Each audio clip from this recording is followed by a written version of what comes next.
nos preservando, e que nessa semana nós possamos estar mais próximos dele também.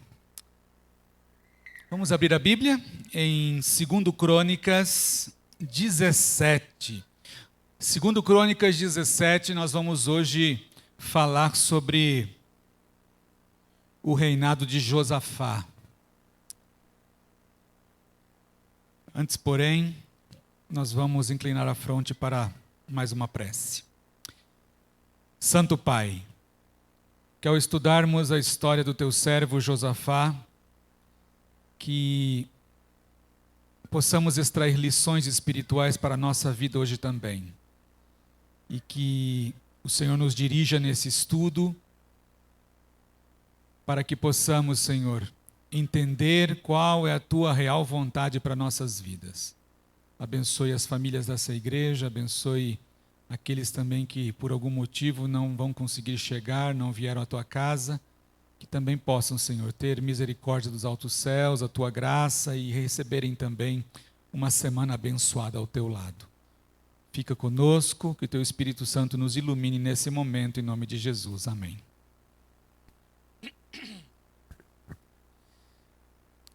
Segundo Crônicas 17, fala de Josafá. E a Bíblia começa dizendo assim: em lugar de Asa, reinou seu filho Josafá. O reino do povo de Deus, o povo de Deus estava dividido entre o reino de Israel e o reino de Judá. E Josafá, por volta do ano 870 a.C., Josafá, aos 35 anos de idade, ele sucedeu seu pai Asa no trono de Judá, na segunda metade do reino. E começa um reinado que duraria 25 anos. Então ele tinha 35 anos, sucedeu seu pai Asa, que foi um rei. Na Bíblia tem aquele negócio, né, de bons reis, reis tementes a Deus, e reis que foram a vergonha para o povo de Deus, reis que afundaram o povo na idolatria. Então, a linhagem de Josafá era boa. Asa tinha sido um excelente rei, que andou nos caminhos de Deus, e isso estava se tornando cada vez mais raro, por incrível que pareça, mesmo sendo o povo de Deus. Até porque, irmãos, do outro lado, sabe quem estava no reino de Israel? Nesse período? Acabe e Jezabel, os piores de todos. Quantas calamidades, né? Quanta coisa horrenda nos é mencionado sobre coisas que aconteceram sob a liderança, maldades, assassinatos. Foram realmente o rei e a rainha, não é? Acabe e Jezabel, eles perseguiam os profetas de Deus, eles abandonaram completamente tudo, não é? Tudo o que se entende por caminho de justiça, por plano de Deus, na vida deles e na vida também do povo. Foram um atraso, foram uma maldição para o reino de Israel. E nós temos várias histórias na Bíblia, não é, e eles reinaram muito tempo. Então nós temos ali histórias, né, dos profetas sendo assassinados e tudo por Acabe e Jezabel. E aqui, nesse período, então, é que Josafá começa também reinando do outro lado, não é? No lado de Judá. Então, não deve ter sido nada fácil você dividir o reino, não é? Você ter como vizinho, que também era considerado o povo de Deus, reis como Acabe e Jezabel, lidar com isso no mesmo período. Em lugar de Asa, reinou seu filho Josafá, que se fortificou contra Israel. Olha que coisa. A maldade de Acabe e Jezabel era tão grande que o primeiro ato político, não é, espiritual dele foi se proteger, se fortalecer contra a própria metade do povo de Deus. E era algo necessário, irmãos. Tamanha era a maldade e os perigos do lado de Israel. O verso 2, acompanhe comigo, diz assim: ele pôs tropas em todas as cidades fortificadas de Judá. Estabeleceu guarnições na terra de Judá, como também nas cidades de Efraim, que Asa, seu pai, tinha tomado. O verso 3 nos diz que isso alegrou o Senhor foi com Josafá. Por quê? Porque ele andou nos primeiros caminhos de Davi, seu pai, e não procurou os Baalins. Então Josafá, assim como Asa, aqui cita Davi como, não como pai direto, né, mas como antecessor também, um dos antecessores dessa linhagem de reis tementes a Deus, assim como Davi e Asa, seu pai, que era seu pai de fato, ele andou nos caminhos do Senhor. Ele destruiu altares de Baal, ele tirou os ídolos que ainda restavam. O verso 4 nos dá mais alguns detalhes, diz assim: antes procurou ao Deus de seu pai, e andou nos seus mandamentos, e não segundo as obras de Israel. Olha só Israel, né? Cita aqui Israel como um mau exemplo. Verso 5, acompanhe. O Senhor confirmou o reino nas suas mãos, nas mãos de Josafá, e todo Judá deu presentes a Josafá, o qual teve riquezas e glória em abundância.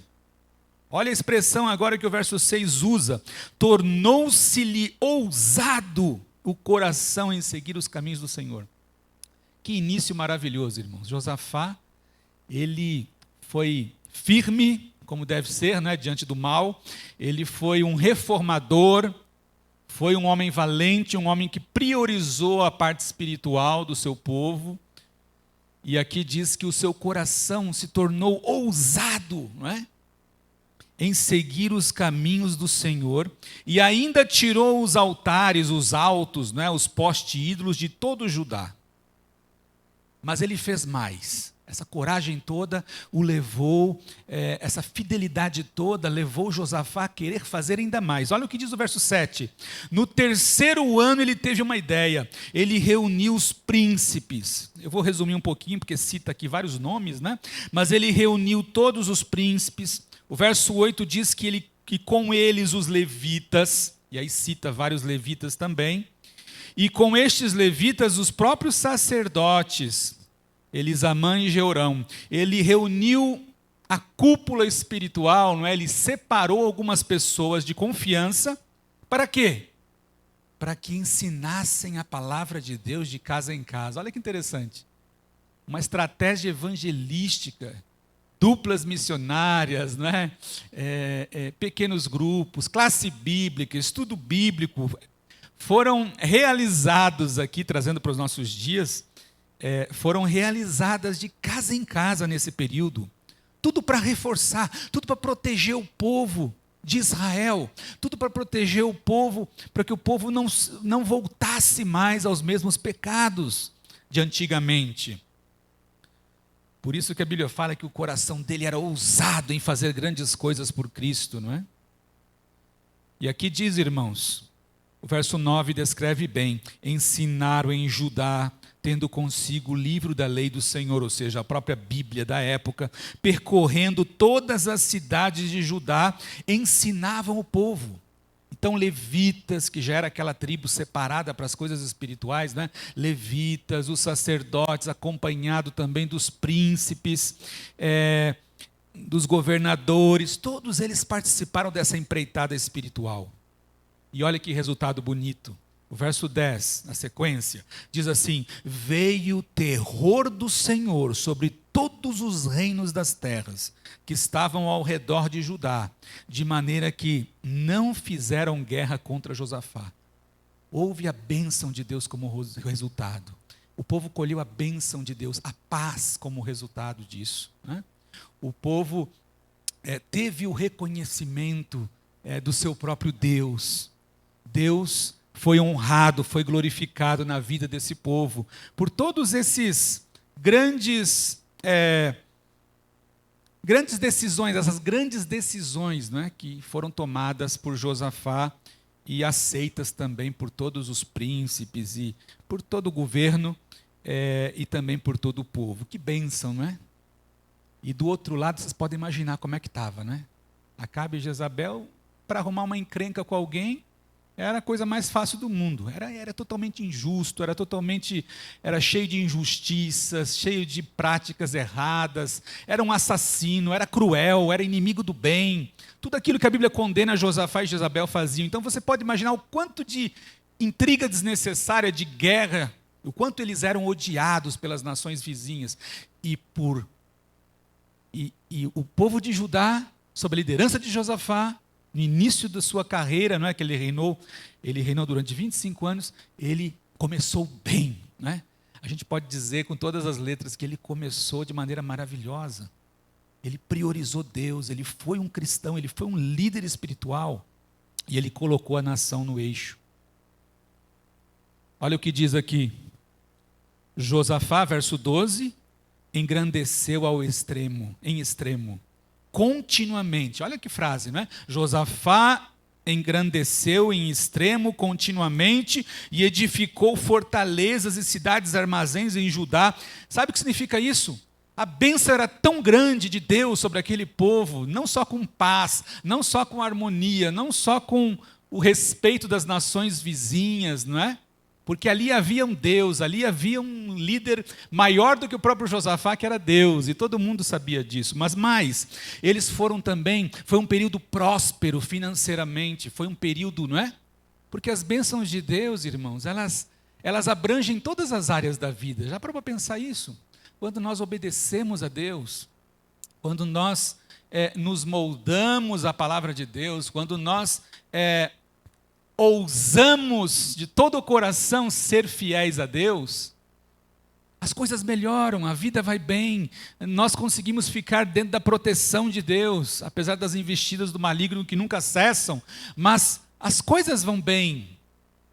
Porque eu sempre digo assim, olha, Deus é tão misericordioso, tão bondoso, que Ele abençoa todos com a luz do sol, com a vida, com a oportunidade de vida, não é? Com o alimento, com o pão de cada dia. Deus abençoa a plantação do ímpio e a plantação do cristão, não é? Mas tem bênçãos especiais reservadas, não é? Para aqueles que lhe são fiéis. Não duvide disso. Quando nós, apesar de Deus ser infinitamente misericordioso e a Bíblia mesmo diz, Ele dá o sol aos justos e injustos, mas tem bênçãos especiais, e a maior delas vai ser a salvação, é ou não é? Tem bênçãos especiais. O próprio Jesus disse, olha, se vocês andarem, né, forem fiéis, vocês vão comer o melhor dessa terra. Se vocês forem fiéis, vocês vão receber 100 vezes mais nessa vida, e no porvir a vida eterna. Ou seja, existem bênçãos especiais. O sábado é uma bênção especial, não é? O casamento cristão é uma bênção especial. Ter filhos cristãos que priorizam Deus, que seguem os mandamentos de Deus, é um privilégio. Então existem bênçãos maiores que nós só alcançaremos se andarmos com Deus na trajetória dessa vida. Aqueles que desprezam a Deus, aqueles vão colher o resultado das suas escolhas, sabe? E é por isso que a gente entende aqui de maneira muito clara por que as coisas melhoraram, por que as coisas iam bem, porque eles estavam em harmonia com Deus, com a palavra de Deus, com os ditames de Deus, com os conselhos de Deus. E Josafá, voltando ao texto, Josafá se engrandeceu em extremo, continuamente, tudo porque foi fiel a Deus. Edificou fortalezas, e olha o detalhe aqui, cidades armazéns. Sabe o que é isso? Quando havia tanto, aconteceu lá no Egito também, naquele período de fartura, dos 7 anos de fartura, não é? Estamos estudando a lição da escola sabatina. Quando Deus abençoa a terra de tamanha forma, de tamanha maneira, que a terra produz tanto, que o povo não dá conta de consumir tanto, então eles têm que fazer umas armazéns, né? Construir armazéns, depósitos para os grãos, para o trigo, para os cereais, né? E aqui está descrito isso, aconteceu isso, a bênção de Deus foi tão grande, que o povo tinha de sobra, e teve que construir grandes armazéns para segurar de alguma maneira ali, não é? Para que a comida não estragasse e tudo mais. O verso 13 fala de obras. Empreendeu muitas obras nas cidades de Judá, um período próspero. E termina falando no verso 13, na segunda metade do verso 13, fala também que Josafá tinha tropas. apesar de não estar em guerra, não é? Apesar de não ter precisado dessas tropas, ele também tinha em Jerusalém gente de guerra e homens valentes. Tudo ia bem, irmãos. Tudo estava perfeito. Até que começa o capítulo 18. Olha como o ser humano, eu quero chamar a atenção disso, como o ser humano ele é instável, não é? Como nós somos, não é? Completamente instáveis. A gente percebe isso na vida em muitas situações na Bíblia. Pedro, por exemplo, não é? Em um momento ele diz: Senhor, tu és o... Quando Jesus pergunta, quem vocês dizem que eu sou? E Pedro era intrépido, né? Então ele olhou rapidamente e disse assim: Senhor, tu és o Cristo, o Messias, o Filho do Deus vivo. E o que Jesus disse? O Espírito Santo te revelou, você está certo. E logo na sequência Jesus continuou então: eu, o Cristo, o Filho do Deus vivo, o Messias, eu vou ter que sofrer, ter que padecer, vou morrer, e vou ficar sozinho, vocês vão me abandonar. E aí Pedro disse: jamais, você nunca vai morrer, eu nunca vou deixar o senhor morrer, não é? E aí o que Jesus disse para ele? Olha, agora sabe quem está falando? É Satanás, porque eu vim para esse mundo para morrer, porque sem sangue não há remissão de pecados, eu vim para salvar, e você não está entendendo isso, Pedro. E Pedro disse: não, Jesus, nunca vai acontecer isso com você. E Jesus disse assim: então, Pedro, arreda de Satanás, né? Satanás está atuando em você nesse momento. Assim somos nós. Eu citei esse exemplo para você entender que em um minuto Pedro estava sendo usado pelo Espírito Santo, no outro minuto foi usado pelo inimigo. E ele aceitou aquilo como normal. Esse é um grande perigo que nós temos. Porque nós, como adventistas, nós entendemos o grande conflito, né, cósmico entre o bem e o mal. E a gente ensina isso para os nossos filhos, né, do anjinho bom, do anjinho de maneira ilustrativa, figurada. A gente ensina ali, não é que tem um anjinho bom que fala para fazer o que é certo e tem um anjinho mau que fica tentando, não é? E a gente usa essa metodologia com os menorzinhos para eles começarem a entender que existe duas forças, um conflito real, espiritual. Aí a gente vai crescendo e muitas vezes perde, não é, essa noção clara. E a gente acaba se achando autossuficiente. Então existe esse perigo, sobretudo em nós adultos, né, esse perigo de achar que a gente está no controle de tudo e que a gente consegue entender, vislumbrar exatamente e julgar exatamente o que está acontecendo e tomar as nossas próprias decisões assertivas, mas não é assim que acontece. Olha o que aconteceu com Josafá. Maravilhosamente bem, tinha tudo, estava sendo um fiel servo de Deus. E o capítulo 18, acompanhe comigo. Diz assim: tinha Josafá, resumindo, não é? Tudo que nós já falamos do capítulo 17, tinha Josafá riquezas e glória em abundância, até que, o quê? Aparentou-se com Acabe. Olha a tragédia, irmãos. Nós sabemos o que aconteceu pela história bíblica.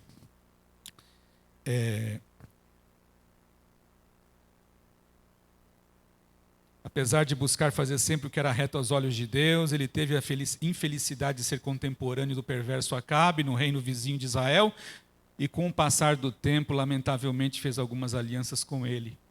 E sabe, como resultado dessa aproximação perigosa, contrária à vontade de Deus, Josafá vê seu próprio filho Jeorão se casar com Atalia, filha de Acabe e Jezabel. Por isso que ele se aparentou, não é?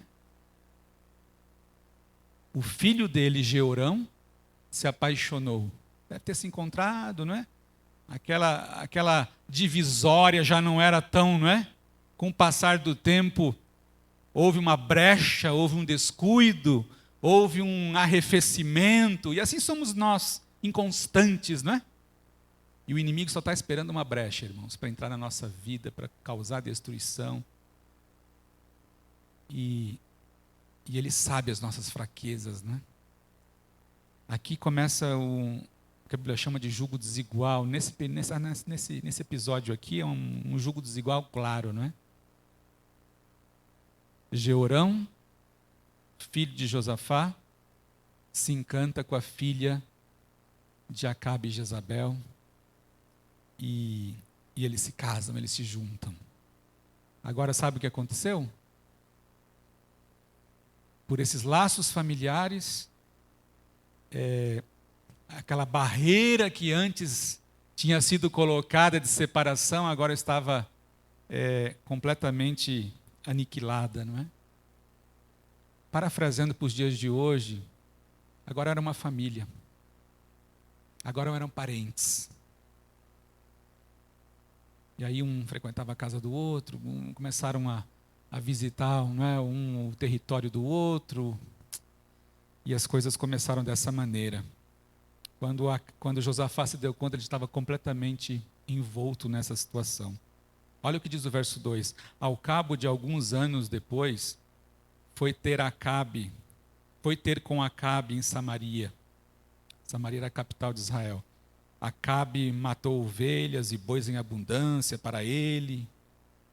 Acabe, rei de Israel, perguntou a Josafá no meio da conversa, do encontro. Acabe, rei de Israel, pergunta a Josafá: bom, agora nós somos parentes, né? Eu estou com uma encrenca aí. Você vai comigo à batalha? E olha só, irmãos, aquele homem que tinha começado um ministério maravilhoso, tinha poupado o seu povo do sofrimento, tinha priorizado Deus. Olha o que ele diz, olha as palavras que ele foi capaz agora de dizer. Olha a resposta dele para Acabe. Acabe, rei de Israel, perguntou a Josafá, verso 3, irás tu comigo contra Ramote de Gileade? Respondeu-lhe Josafá, olha que tragédia, irmãos, serei como tu és. Olha que tragédia. É inimaginável isso, né? Quando você lê o capítulo 17, você nunca vai imaginar que Josafá poderia, né, ir para o outro lado completamente, e mudar completamente, né, das suas raízes, de tudo. E ele responde: serei como tu és. Ser como Acabe? Serei como tu és. E diz mais, olha o povo entrando no meio aqui: o meu povo como o teu povo, iremos contigo, sim, a peleja. A peleja não era de Josafá, irmãos. Essa peleja não era de Judá. Com certeza era mais uma dessas brigas, né, de injustiças provocadas por Acabe e Jezabel. Não era briga de Deus, não era uma peleja pelas coisas de Deus, não era uma... E Josafá estava completamente agora, tinha perdido a identidade espiritual, por causa do jugo desigual, por causa de uma fraqueza, por causa de uma brecha, por causa de uma falta de integridade, de fidelidade, de manutenção da vida espiritual, dos princípios. E é tudo que o inimigo espera, uma pequena brecha. E a gente consegue, né? É importante nós tirarmos algumas lições daqui para os nossos dias, porque a gente pode achar que a gente está ileso disso, não é? Porque o nosso contexto é outro em partes, não é? Nós não temos talvez uma guerra, alguém nos chamando para a guerra, mas aí, irmãos, com pequenos detalhes da nossa vida espiritual, a gente deixa de ser integralmente fiel e a gente cai no mesmo problema. Às vezes a gente guarda o sábado, mas não é ofertante dizimista, né? E a gente vai levando a vida assim. Às vezes a gente tem um cargo na igreja, mas não é um bom marido, um bom pai. Em casa é diferente do que na igreja, das pessoas têm uma outra... Sabe? Nós precisamos ser íntegros, precisamos ser integralmente entregues a Deus. Uma pequena brecha o inimigo usa, o inimigo entra e o inimigo muda todo o nosso pensamento, a nossa concepção. Olha a tragédia, irmãos. E nós temos aqui, indo agora para a parte final, nós temos aqui a narrativa dessa batalha. E é assustador quando nós vemos alguns detalhes aqui. Capítulo 18, verso 28, fala dessa batalha. Subiram o rei de Israel e Josafá, ou seja, Acabe e Josafá, foram contra Ramote de Gileade. Essa batalha realmente aconteceu. E os dois povos foram juntos, né? Era tudo povo de Deus, mas um povo fiel e a outra metade infiel. Se uniram como jugo desigual, né? Assim como Jeorão e Atalia se uniram, aqui agora estavam unidos também o santo com o profano, em nome de o povo de Deus contra, não é, juntamente com aqueles que blasfemavam contra Deus, eram opositores de Deus, que era o reino de Israel. E disse o rei de Israel a Josafá: olha como o inimigo é sujo. E olha a inocência de Josafá. Sabe quando nós perdemos existe o dom do discernimento espiritual, que é uma coisa que só os filhos de Deus têm, não é? Que eu estava comentando agora do grande conflito. Nós sabemos disso, o mundo ignora isso completamente. O mundo vai vivendo não é? E deixa a vida me levar, a vida leva eu, né? E assim vai o mundo, achando que é normal. E na verdade, irmãos, o inimigo quer nos afastar de Deus o tempo todo, o inimigo quer a nossa destruição. E o inimigo usa pessoas, usa situações, usa pessoas, usa o dinheiro, usa o emprego, usou Pedro, usa qualquer um de nós. Nós não podemos dar brechas, precisamos permanecer na verdade de Deus. Mas olha o que aconteceu aqui. Chegando ali na batalha, Acabe propõe para Josafá algo que só fala da sua maldade, não é? Da sua sagacidade, como fala da serpente, a serpente, não é? A astúcia para o mal, não é? Disse o rei de Israel a Josafá: olha, vamos fazer o seguinte, eu vou me disfarçar lá atrás, vou ficar lá atrás, eu vou me disfarçar de simples soldado, e você, Josafá, vai trajar, vai usar minhas vestes reais, você vai usar minha carruagem, você vai lá para frente, eu vou te dar a honra de liderar essa batalha. Josafá, que não tinha nada a ver com a história, mas que agora estava envolvido completamente. Aqui não fala, irmãos, de alguém buscando a Deus, de alguém, sabe, de pedindo sabedoria a Deus, de pedindo conselho a Deus, como sempre os reis do povo de Deus faziam. Josafá estava completamente irreconhecível. E a proposta de Acabe era exatamente essa: olha, você vai ser eu na batalha, não é? Você vai me representar nessa batalha. Vou te dar a honra, uma honra entre aspas, né?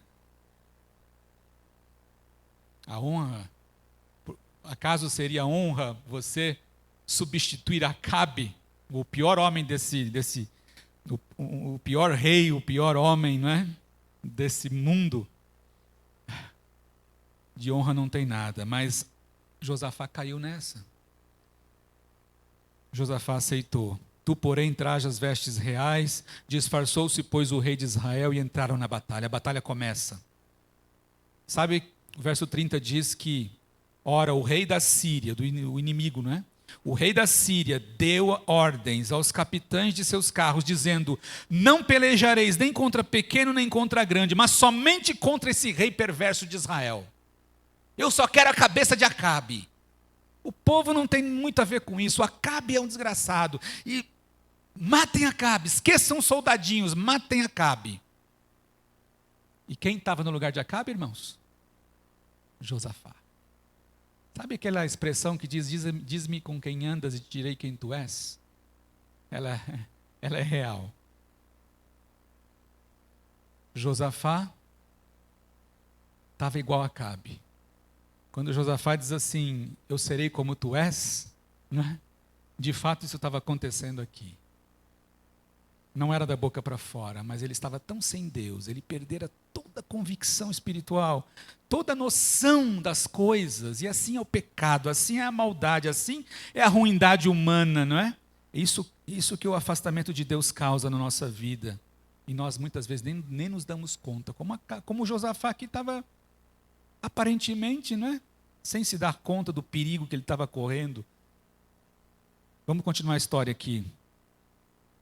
Vendo os capitães dos carros, Josafá disseram: este é o rei de Israel. Olha, ele foi confundido. A Bíblia diz que ele foi confundido literalmente, né, com Acabe. Olha a tragédia. Tenta entrar nessa frase, né, não só na... Olha o sentido disso. Um servo de Deus, um homem abençoado por Deus, que tinha tudo, agora estava sendo confundido por associação, não é?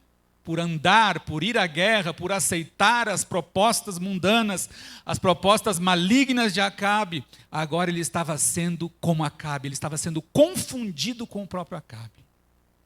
Tem coisa pior do que isso? Nós sermos confundidos com os mundanos, irmãos. Vamos trazer para nós. Tudo por causa de brechas que nós damos.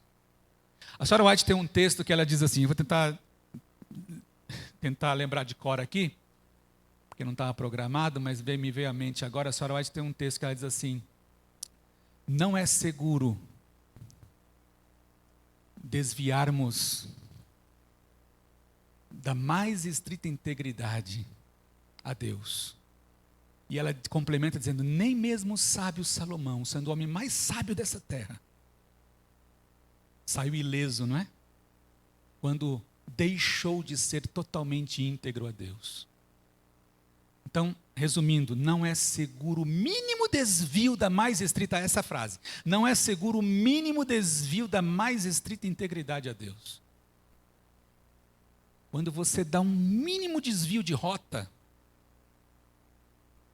apesar de, é igual um GPS, né? Nós temos no celular, então você quer chegar num lugar desconhecido e você coloca ali, e o GPS manda você ir por aqui porque é mais perto, ele geralmente você coloca lá para indicar o caminho mais perto, né? Menos tempo, e você não, eu vou por aqui, depois lá na frente eu me ajeito. Não é seguro em relação à Bíblia, em relação a Deus, porque o inimigo é real, ele existe, o mal está aí, ele anda em derredor como um leão que ruge para devorar, se possível, quem? Os próprios escolhidos, os próprios crentes. Você pai, você mãe, que quer levar seus filhos para o céu. Você, acabamos de ter uma semana da família maravilhosa, né? Você que luta pela sua família, pelo seu casamento, para se manter fiel, não é seguro o mínimo desvio da mais estrita integridade. Não podemos deixar brecha na nossa jornada, caminhada espiritual, irmãos, porque o inimigo está aí como um aproveitador, não é?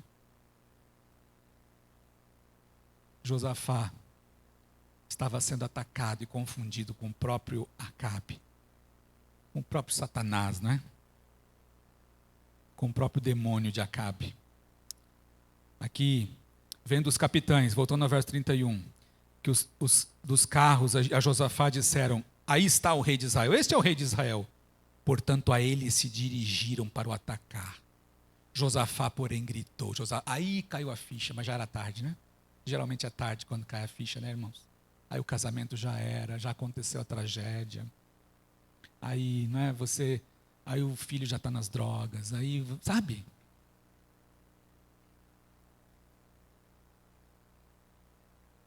Josafá, porém, gritou. Nós temos um Deus que é misericordioso. Eu imagino, pense comigo, imagine Josafá perdendo a vida nessa batalha, porque era claro que isso iria acontecer, não é? Eu já estou antecipando aqui, porque Deus realizou um milagre. Deus agiu de maneira sobrenatural. Deus é tão misericordioso que ele ouviu aquele grito. E ele resolveu, na sua onisciência, no seu desejo de dar uma segunda chance para Josafá, ele desviou os carros ali, ele deu um jeito de confundir, ele tirou Josafá ali do meio, né? Todos vinham contra ele, a Síria inteira vinha para matar Josafá no lugar como sendo Acabe. Com ódio, com raiva. E Deus opera um milagre, Deus ouve. E nós geralmente somos assim, né, irmãos? Na hora que a gente perde alguma coisa, aí a gente grita para Deus. Ah, Senhor, socorro. Mas no dia a dia, na hora da gente ser fiel a Deus, da gente se manter puro, na hora da gente manter comunhão com Deus, a gente vai desrespeitando essa parte, mas na hora do sufoco a gente clama. Assim como a criança clama pelo pai, pela mãe, não é? Chora pela mãe, nós também chamamos. Aí a gente se lembra de Deus. E Deus sabe de tudo, mas Ele é tão misericordioso, irmãos, que Ele nos socorre, e Ele socorreu Josafá. Eu fico imaginando se Josafá tivesse perdido a vida aqui, ele teria perdido a vida eterna, irmãos. Ou você tem dúvida disso? Completamente afastado de Deus, no lugar errado, se dizendo querer ser não, ele era como agora, como Acabe. eu serei como tu és, o meu povo vai ser como o teu povo, idólatra, sem Deus, é isso. E vai dizer que ele não sabia disso. Se lá na frente ele dividiu o reino, ele se protegeu, como a gente acabou de ler no capítulo 17, sabia. Mas ele abandonou Deus. E sem Deus não há salvação, irmãos. E aí vocês podem imaginar como Deus foi misericordioso com ele, porque Josafá se perde a vida que ele nunca herdaria os céus, né? No futuro, quando Cristo voltar, não é? Então aqui diz assim, vendo os capitães dos carros, que não era o rei de Israel, deixaram de o perseguir, por milagre, por livramento de Deus. E aí, irmãos, eu morei no Rio de Janeiro muitos anos, e lá tem muita bala perdida, né? Aqui tem uma história de flecha perdida, porque aqui no versículo 33 diz que um homem, ao acaso, lançou uma flecha para cima, lá no fronte de batalha, e essa flecha caiu, fincou bem no coração de Acabe, lá atrás, na barriga de Acabe, lá no peitoral de Acabe. Entre a proteção, ele devia estar protegido e tal. O verso 34 diz que ele foi gravemente ferido. A peleja tornou-se renhida naquele dia, quanto ao rei, segurou-se a si mesmo de pé no carro defronte dos sírios até a tarde, mas ao pôr do sol morreu. Era para Josafá ter morrido nessa luta, nesse dia, se não fosse o livramento de Deus, sem salvação. Deus foi misericordioso, e quem morreu foi Acabe. Lá no fundo, disfarçado de soldado, ele morreu. No capítulo 19, verso 2, só vou ler esse verso que diz assim: Deus enviou alguém para se encontrar com Josafá e chamar a atenção dele, não é? Deus é misericordioso, ele usa muitas maneiras e formas de nos trazer sempre de volta. Deus tinha um plano de salvação para Josafá também, e Deus disse assim, através de Jeú, Deus disse assim para Josafá: devias tu ajudar o perverso e amar aqueles que aborrecem o Senhor? Por isso caiu sobre ti a ira da parte do Senhor. Sabe, queridos, eu vou terminar falando agora sobre o jugo desigual, poucas palavras, mas eu tenho anotado aqui. Amós 3,3 diz assim: acaso andarão dois juntos, acaso andarão dois juntos, se não estiverem de acordo? A Bíblia chama isso de jugo desigual. Jugo é aquela peça de madeira, ou canga, né, que é colocada sobre a cabeça de dois ou mais bois, e os atrela ali a um arado, ou então a um peso que eles têm que transportar, porque um boi sozinho não ia dar conta, então eles colocam dois bois, ou 4, ou 6, geralmente em pares, não é? E você pode colocar elefante, o que você quiser para puxar. Em muitos países é usado, na Índia, por exemplo, né? Grandes cargas, árvores, madeiras, troncos, são os elefantes que transportam. Até hoje, né? Os animais são usados com esse propósito também. E para atrelar dois ou mais, para ter mais poder de tração, força, é usada então essa peça de madeira que é chamada de jugo ou canga. E jugo desigual é uma expressão bíblica para dizer que quando dois não... Se você coloca dois para obter mais força, a própria Bíblia diz, é melhor vocês serem dois do que um, porque um ajuda o outro, né? Se um cair, o outro levanta. Só que é essencial que os dois caminhem na mesma direção, dois ou mais, né? E já pensou? Pensa um pouquinho. Você tem um peso para transportar, aí um boi quer andar, o outro quer ficar parado. Então é melhor ter um boi só. Vai ter que puxar peso mais o peso do boi que está do lado, que não quer andar, ou que quer andar para trás, ou que quer andar para o lado. É para lá que tem que ir, levar o peso para lá, ou ele vai para cá. E aí estraga tudo, atrapalha mais ainda. Aí aquele boi que está querendo ser serviçal, que está querendo fazer o correto, ele não consegue fazer o trabalho também. Você percebe como o jugo tem que andar, os bois têm que andar na mesma direção? E é isso que a Bíblia fala em relação ao jugo desigual de forma metáfora, não é? Não vos prendais. Olha o que diz 2 Coríntios, vamos terminar com esse texto? A Bíblia tem vários textos que falam sobre, que podem ser aplicados para o jugo desigual, mas esse aqui é o principal, é maravilhoso. 2 Coríntios 6, 14 e 18. Vamos terminar com esse texto. 2 Coríntios, abra sua Bíblia. 2 Coríntios 6, Talvez você nunca tenha se deparado com esse texto aqui no meio da Bíblia, que é tão claro. E como brecha, nós também nos desviamos dele, não é? Quantos casais, quantas pessoas, quantas coisas nós fazemos em associação com o mundo. Não é só casamento, não é só namoro, não. Isso se aplica para todas as áreas, sabe? O título é, todos encontraram? 2 Coríntios 6,14 até o 18. O título aqui na minha Bíblia é Nenhuma comunhão com os incrédulos, nenhuma. E diz assim, não vos ponhais em julgo desigual com os incrédulos, porquanto que sociedade pode haver entre a justiça e a iniquidade? Ou que comunhão da luz com as trevas? Que harmonia entre Cristo e o maligno? Ou que união pode haver do crente com o incrédulo? Que ligação há entre o santuário de Deus e os ídolos? E olha que interessante, se você dá uma aprofundada aqui, você vai encontrar palavras-chave aqui para aplicar não só em casamentos, em relacionamentos, mas em todas as áreas da vida. Olha só que interessante aqui. Sociedade aparece no verso 14. Que sociedade pode haver, não é? Fala de comunhão também, o verso 14. Que comunhão pode haver entre alguém que teme e alguém que não teme a Deus? Aí você tem harmonia no verso 15, palavra-chave também. Que harmonia? Você quer sociedade, você quer comunhão, você quer harmonia? Entenda que você tem que procurar alguém da mesma fé, da mesma direção. O verso 15 também, além de harmonia, fala de união. Você não quer unidade? Unidade na diversidade, não é? A unidade é importante. Que união pode haver? Você não quer ligação íntima, ligação, né, verdadeira? O verso 16 fala de ligação. Que ligação há? E termina dizendo, porque nós somos santuários do Deus vivente. Como ele próprio disse, habitarei e andarei entre eles, serei o seu Deus e eles serão o meu povo. Verso 17 diz assim, por isso retirai-vos do meio deles.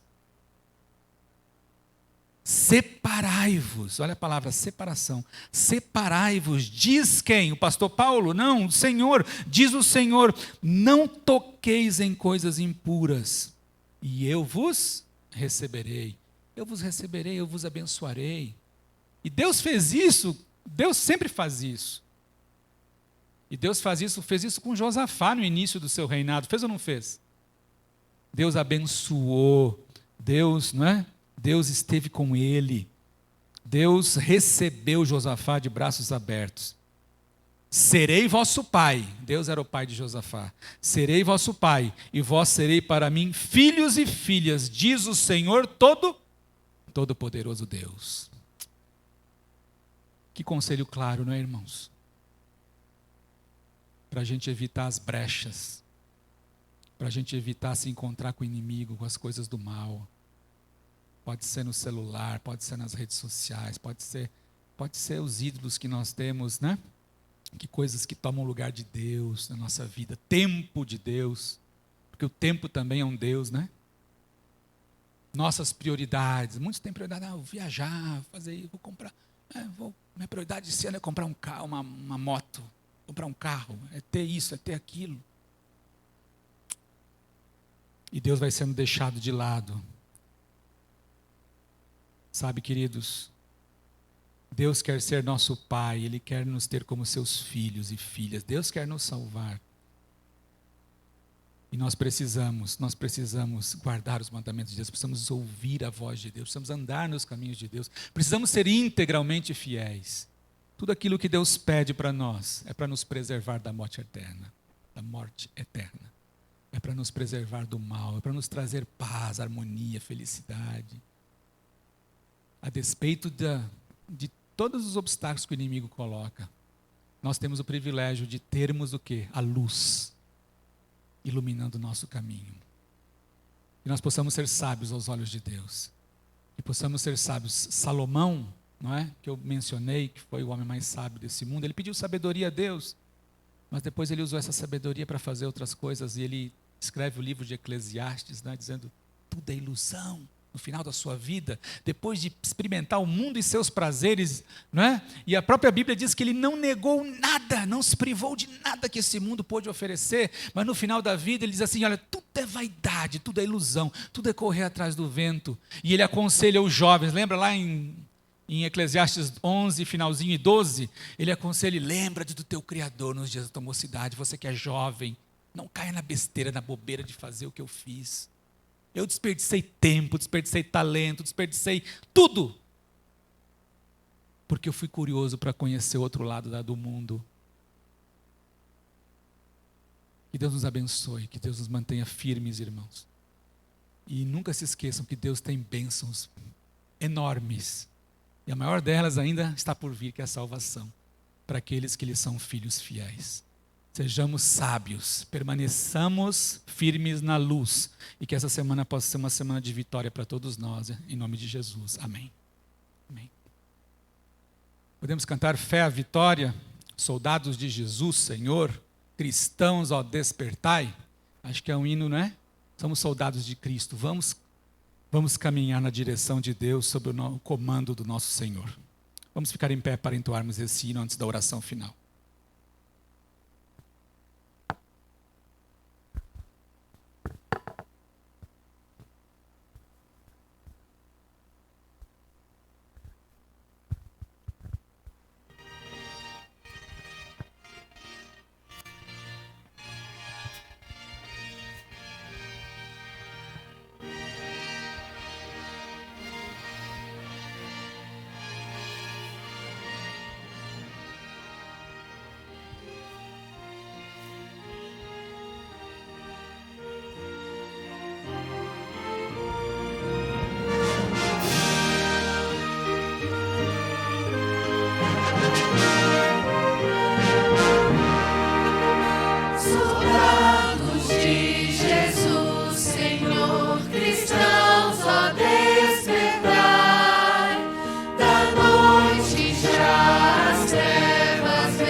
Oremos. Santo Deus, amado Pai, obrigado pela mensagem dessa noite. Obrigado por termos encontrado na tua palavra tantos conselhos, tantas aplicações espirituais para a nossa vida diária. Que o Senhor nos torne sábios e que nós possamos, Pai, continuar priorizando a tua lei, as tuas ordenanças, os teus conselhos de amor, para que sejamos protegidos, nós, nossos filhos, das hostes do mal, e para recebermos, Senhor, muito em breve, a recompensa da vida eterna. Nos preserve de todo o mal, Senhor, nos mantenha firmes na tua palavra, nos dê prioridade, Senhor, espiritual, para andarmos na tua lei, buscarmos mais comunhão contigo durante essa semana, orarmos mais. Nos abençoe, Senhor, nas nossas escolhas, nas nossas decisões e consequentemente, também abençoe nosso lar, nosso cônjuge, nossa família, nossos filhos, nossos empreendimentos também. Nos abençoe, Senhor. E continue nos dirigindo, iluminando sempre nosso caminho com a Tua palavra e nos fazendo andar ao Teu lado seguros, sãos e salvos. Nós te suplicamos no nome santo de Jesus. Amém. Deus abençoe a todos. Boa semana. Quando eu começo a cantar as